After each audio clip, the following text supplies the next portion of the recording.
داماد کا رشتہ قائم ہو گیا۔ اور یاد رکھیے حضور کی عمر زیادہ ہوتی ہے، داماد کی عمر عموماً کم ہوتی ہے۔ محمد صلی اللہ علیہ وسلم اپنے مرتبے کے اعتبار سے، اپنی فضیلت کے اعتبار سے، اپنے رتبے کے اعتبار سے بہت بڑے تو تھے، لیکن عمر کے اعتبار سے حضرت ابوبکر صدیق زیادہ تھے۔ اور پوری انسانیت کے سامنے رب العالمین کی جانب سے یہ درسگاہ ایک پیغام دیتی ہوئی نکلی کہ تمام کے تمام امت مسلمہ کے بوڑھوں کو یہ پیغام پہنچا دو۔ ابوبکر صدیق نے اپنے بڑھاپے کے عالم میں قال اللہ اور قال الرسول کو سیکھا ہے، قرآن کو سیکھا ہے، تاکہ قیامت تک کوئی بوڑھا انسان یہ نہ کہہ سکے ہماری عمر گزر گئی، ہمارے پاس میں علم دین سیکھنے کے لیے وقت نہیں ہے، اب ہماری زبان موٹی ہو گئی، اب ہماری زبان پلٹتی نہیں ہے۔ اگر کوئی انسان یہ کہتا ہے تو اس کے سامنے ابوبکر صدیق کی زندگی ہونی چاہیے۔ اگر کوئی نوجوان کہتا ہے تو اٹھاؤ عمر فاروق کی زندگی۔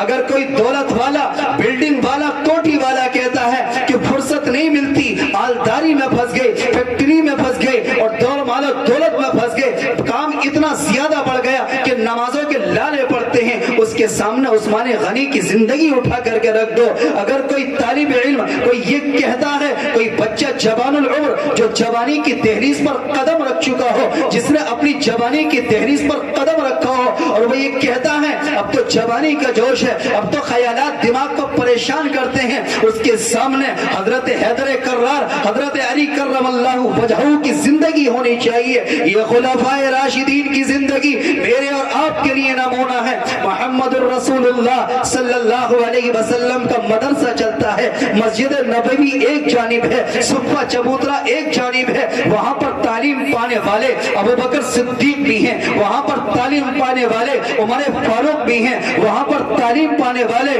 عثمان غنی بھی ہیں، وہاں پر تعلیم پانے والے حضرت علی کرم اللہ وجہہ بھی ہیں۔ اور یاد رکھو میرے آقا علیہ السلام کے ان طالب علموں نے ایسا علم سیکھا کہ ان کے استاذ معلم انسانیت محمد الرسول اللہ صلی اللہ علیہ وسلم نے اپنے طلبہ سے خوش ہو کر کے ساری انسانیت کو ان کا مقام بتا دیا اور فرمایا اصحابی کالنجوم بأیہم اقتدیتم و اہتدیتم، میرے صحابہ ستاروں کے مانند ہیں، جس کی بھی اقتدا کرو گے ہدایت پا جاؤ گے۔ جب صفہ چبوترے سے تعلیم پانے والے ہدایت دے سکتے ہیں تو یاد رکھو مدارس اسلامیہ سے تعلیم پانے والے ہدایت پا سکتے ہیں۔ یہ مدارس اسلامیہ ہدایت کے اڈے ہیں، یہاں سے ہدایت ملتی ہے، یہاں سے تعلیم ملتی ہے، یہاں سے دین ملتا ہے، یہاں سے تہذیب ملتی ہے، یہاں سے زندگی گزارنے کا ایک سلیقہ ملتا ہے۔ محمد الرسول اللہ صلی اللہ علیہ وسلم نے اسی سماج کے اندر ساری انسانیت کے سامنے معلمات جتنی بھی خواتین ہیں فرمایا کہ ساری خواتین کو ایک پیغام دیا۔ صحابیات نے بھی اسی دین کو سیکھا، حضرت خدیجہ الکبریٰ نے سیکھا، اماں عائشہ نے سیکھا، حضرت صفیہ نے سیکھا، حضرت جویریہ نے سیکھا، حضرت میمونہ نے سیکھا۔ لے کر کے نام چلے جائیے، ازواج مطہرات کے نام لیتے چلے جائیے، فرمایا کہ بنات رسول کے نام لیتے چلے جائیے۔ حضرت رقیہ نے سیکھا، حضرت فاطمہ نے سیکھا، حضرت ام کلثوم نے سیکھا، حضرت زینب نے سیکھا۔ یاد رکھو یہ وہ پیغام ہے کہ جب یہ پیغام آیا تو جوانوں نے لیا، جب پیغام آیا بوڑھوں نے لیا، جب پیغام آیا عورتوں نے لیا، اور قیامت تک انسانیت آنے والی جو تھی اس کو پیغام دے دیا۔ کوئی انسان یہ نہ کہہ سکے کہ ہمارے پاس میں جوانی کی عمر تھی، سیکھ نہ سکتے تھے، بڑھاپے کا زمانہ تھا، زبان پلٹ نہ سکتی تھی، بچپن کا زمانہ تھا، دہلیز پر قدم رکھ چکے تھے، خیالات پریشان کر رہے تھے۔ نہیں میرے آقا علیہ السلام نے یہ پیغام دے دیا، پوری انسانیت کو اس تعلیم کا مقام بنا دیا۔ فرمایا کہ نماز تمہارے اوپر فرض کی گئی، تم نے اس کو فرض جانا، روزہ تمہارے اوپر فرض کیا گیا، تم نے اس کو اہمیت فرض والی دے دی، زکوٰۃ تمہارے اوپر فرض کی گئی، تم نے اہمیت اس کو فرض والی دے دی۔ لیکن دوستو ایک سنت، ایک پیغام محمد الرسول اللہ صلی اللہ علیہ وسلم نے مدرسے کی نسبت سے دیا تھا، ایک پیغام تم کو قرآن کی تعلیم سے دیا تھا، ایک پیغام تم کو دین کی تعلیم سے دیا تھا۔ وہ پیغام کیا تھا؟ وہ پیغام محمدی یہ تھا، طلب العلم فریضۃ علی کل مسلم و مسلمہ، کہ علم دین کا سیکھنا ہر مسلمان مرد اور ہر مسلمان عورت پر فرض ہوتا ہے۔ بے شک اللہ کے رسول علیہ السلام سے جب یہ پیغام مل گیا، جب یہ دین کا پیغام مل گیا، تو محمد الرسول اللہ صلی اللہ علیہ وسلم کی بارگاہ عالیہ میں صحابہ اکرام کی جانب سے سوال کیا گیا، یا رسول اللہ اگر کوئی علم دین سیکھے،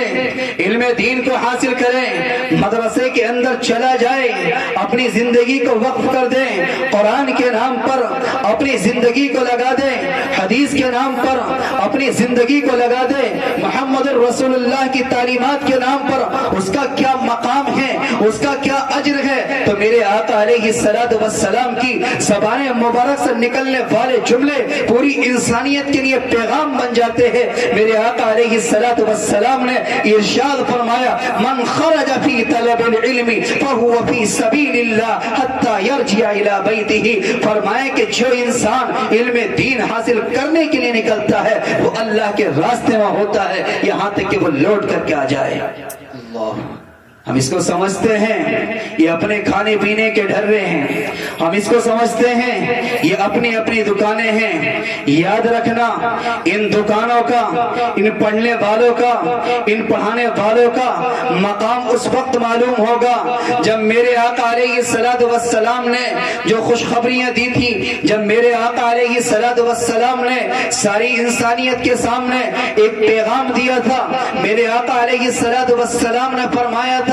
کہ کل حافظ قرآن سے کہا جائے گا، یقالو لحافظ القرآن اقرأ ورتقی ورتل کما کنت ترتل فی الدنیا فإن منزلک آخر آیا، کہ اے حافظ قرآن آ اور قرآن پڑھتا جا، جہاں پر تیرے قرآن کریم کی آخری آیت ہوگی وہیں پر جنت میں تیرا آخری مقام ہوگا۔ یہ کوٹھی والا بھی کھڑا ہو کر کے دیکھے گا، دولت والا بھی کھڑا ہو کر کے دیکھے گا، کرسی والا بھی دیکھے گا، وہ حافظ قرآن جس کے گھر کے اوپر چھپڑ پڑا تھا، ہر برسات میں 2 گز میٹر پنی لا کر کے وہ ہر برسات کا انتظام کیا کرتا تھا، یہ حافظ قرآن ہوگا۔ اس کو اختیار ہوگا کہ 10 ایسے آدمیوں کو نکال لے جن کا جہنم میں جانے کا فیصلہ ہو چکا ہے۔ اس وقت ہمیں اہمیت معلوم ہوگی، ایک کاش ہم بھی اپنے بچے کو کسی مدرسے کے اندر داخل کر دیتے، ایک کاش ہم بھی اپنے بچے کے سینے کے اندر قرآن کو محفوظ کر دیتے۔ ہم نے قرآن کو سمجھا نہیں ہے، ہم نے اس دین کو سمجھا نہیں ہے، ان مدارس کو سمجھا نہیں ہے۔ ان مدارس ہی کا وجود ہے